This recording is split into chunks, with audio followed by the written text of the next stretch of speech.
Yo, what's up mga kabes? Nandito na naman tayo sa panibagong araw ng ating vlogan. Yan po mga kabes friend. Nandito na naman po tayo sa tanggal na tinatawag sa salitang Bulinaw. Sa English ay tinatawag natin fish pond. Ayan po, at papunta tayo rito sa Bahay Kubo at syempre paalam muna tayo, baka mamaya may tao rito at bigla silang magulantang. Siyempre magpaparamdam muna tayo, baka kung anong taong ginagaw nila dyan kung anong tao talaga, kung anong ginagaw nila dyan, siyempre para makapag-prepare naman sila kung sakaling may tao dyan. Kung siyempre yan. At nandito, ito yung dati nating tinambayan dati. Dito ako tumira dati nung pagkatapos ng nung kasagsagan ng pandemic, kasi galing ako sa labas Diyan ako nag-stay sa bahay na yan, sa kubo na yan, para sa aking sa quarantine ba.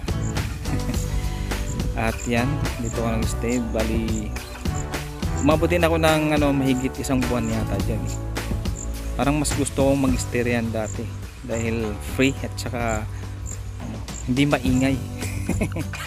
Ako lang magsa. Sinubukan natin yung tubig kung gumagana, pero nakita natin gumagana pa.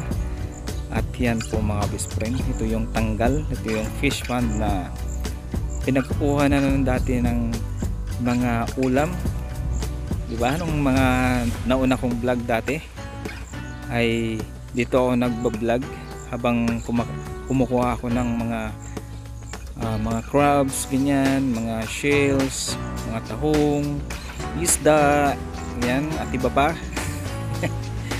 At syempre papasyalan din naman natin yung banda rito mga best friend.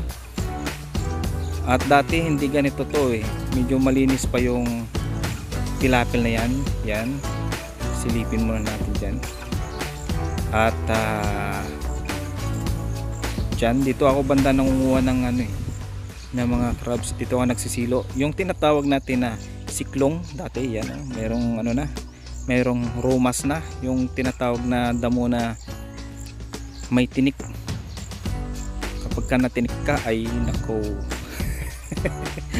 Yan po mga best friend. Dito tayo nagpapakain dati ng mga natitirang bangus, ganyan, di ba? Tsaka mga natitirang mga tilapia. At dyan, sira na rin yung mga net na nilagay sa paligid, kaya nilalagyan yan mga kabis friend ng net, dahil para kapag high tide o mataas yung tubig ay hindi lalabas o hindi pupunta sa kabila yung mga isda o kaya mga hipon, kasi nag-alaga din sila ng hipon dati, kaso nga lang medyo nalugi-lugi, hindi ganong lumaki yung mga hipon. Kaya ayan, ito yung itsura na ngayon. Ayan. Gusto ko sanang ayusin yung banawang na yan Dapat dalawa yung banawang, isa dyan para sa maliit, kasi yung tubig dumadaan din dyan sa maliit na parang fish pond. Yan, yung isang banawang na yan. Pagka naayos yan, hindi na basta-basta makalabas yung tubig kapag low tide. Pagka high tide, dapat syempre nakataas yung banawang natin. Pagka low tide, saka ibababa yung harang para hindi makalabas yung tubig. Ayan yung ikalawa, yun yung pinaka main na na banawang. Dapat maayos yun para kapag yung tubig ay hindi lalabas pasok na yan. Ayan, hindi na masyadong nakukumpuni yan. Mataas yung tubig ngayon sa dagat kaya kapag mataas yung maraming isda, yan, mga tilapia, yan sayang yung mga isda dyan pagka high tide ang daming ito yung dinadaanan, ito yung nasira na banawang, kaya hindi siya nakukumpuni dahil yun, bihira nang napupuntahan dito. Yan, dito dumadaan at dyan pumapasok at lumalabas yung tubig, kaya kapag high tide, yan, nakabukas, syempre malakas yung tubig papasok. Yan, Yan ang number one na ayusin sana dapat. Ayan, ang daming isda. Dito ako dati kumukuha ng mga crabs. Ayan, naninilaw, nagsisilaw ako ng crabs dati. Yan daming mga tilapia ulam na rin sana yan kung may dala lang akong lambat, baka naglambat din ako habang mataas yung tubig. Yan sayang. Nagdala sana ako ng pero pamingwit, hindi ko lang alam kung mauli sila dyan sa pamingwit. Yan kapag sa susunod kung ano yung plano nila rito, tatanungin ko muna kung ano yung plano nila rito, saka tayo a-action, saka natin ayusin tong banawang. At kasi yung mga ibang naman mga best friend, yung mga ibang mga isda naman na galing sa dagat, lalo na yung mga bangos na gala, ganyan, pumapasok din ang mga similya ng mga bangos dyan. Kaya minsan may nahuli kaming mga bangus dyan sa loob ng fish pond. Kaya at saka nga pala yung mga ibang isdang dagat, yan mayroon kaming nakuha minsan yung parang mukhang talakitok. Yan, may mga nahuli kami dyan. At saka syempre nakatakot yung tinatawag naming lepeng, kaya lepeng ba yan? Tugasi. Yung yung sabi nila na mas makamandag pa daw sa ahas. Yan, mas makandag pa daw sa cobra. Yan, may nakita ako dyan dati.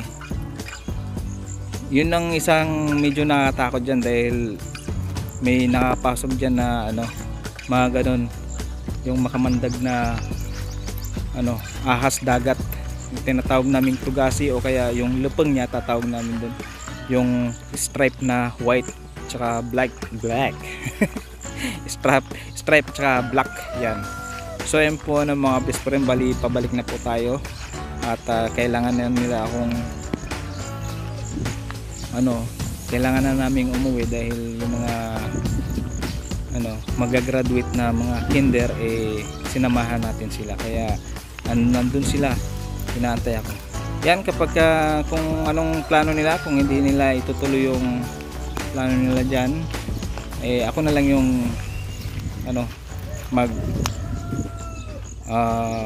magkukumpuni, kahit na mapaganda lang yun o mapaayos lang yung banawang, okay na yun.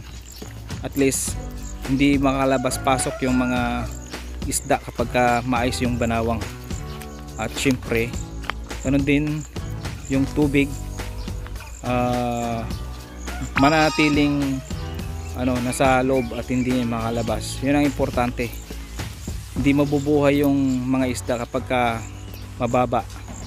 So ayan po mga best friend, hanggang dito na lang muna tatapusin ang aking video. At sana huwag kayong magsawa at makita-kits tayo ulit sa susunod kong video. Paalam, bye bye. Thanks for watching. Please subscribe.